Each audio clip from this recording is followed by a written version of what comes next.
So do you see systemic threats to the financial industry as great or greater than happened in 2008? Yeah, this is bigger than what happened in 2008. I'll distinguish it. In 2008, we had banks. It's the same thing, meaning you have a certain amount of leverage, things go down. Too much leverage means you're broke in accounting terms. So then you look around and you say, who are the systemically important entities that you don't want to go broke? Because do you want to lose those banks at this time? And then you can make up money and make up credit, and you can keep them alive in some way. And you did it with banks, and through the banks, there were the mortgages, and that's what it looked like. This is more complex than that, because there are the banks, and then there are all of those that are beyond banks. All of the little businesses, all of those in all the different places that are beyond it. And it's a bigger crisis, and we have a less effective monetary policy because interest rates declines have reached their limit. And just buying financial assets by the central bank and buying the normal financial assets won't work. They have to buy the debt of the government, and the government, or the many governments, have to be effective in getting buying power and production to those who need it around the world.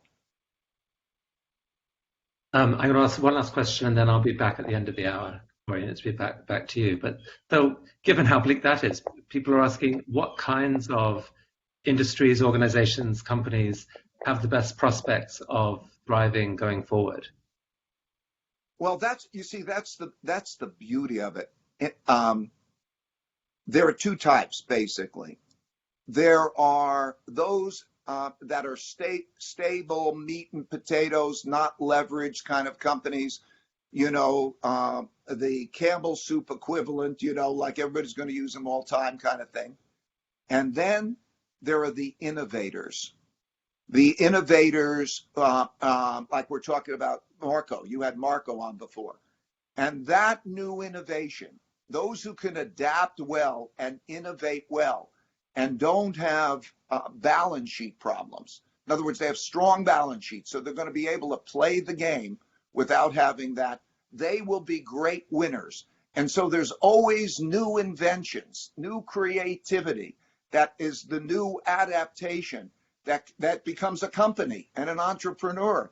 And they're going to do great, plus the stuff that we're always going to need. Those are the things that are going to do great.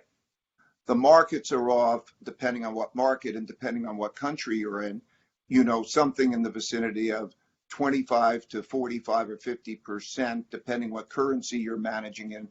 And so if you're talking about emerging markets, they're worse because they're not going to get as much and so on.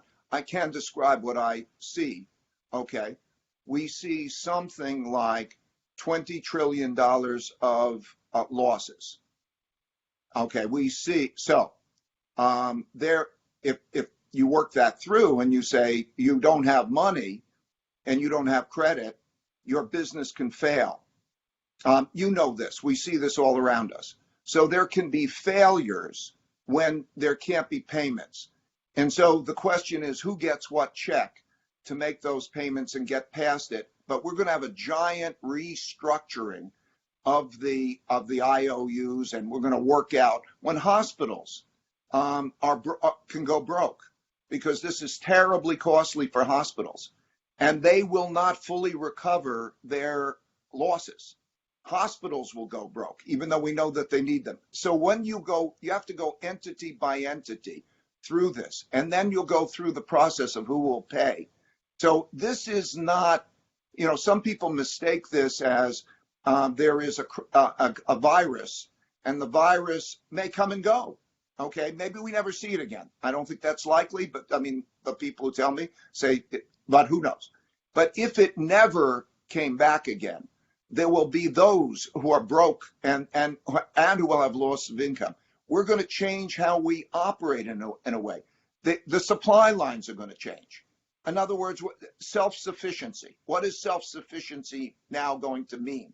Do we have enough of this and that? We're going to restructure our economy and restructure the financial system in ways that mean we are not going to go back to the way it was.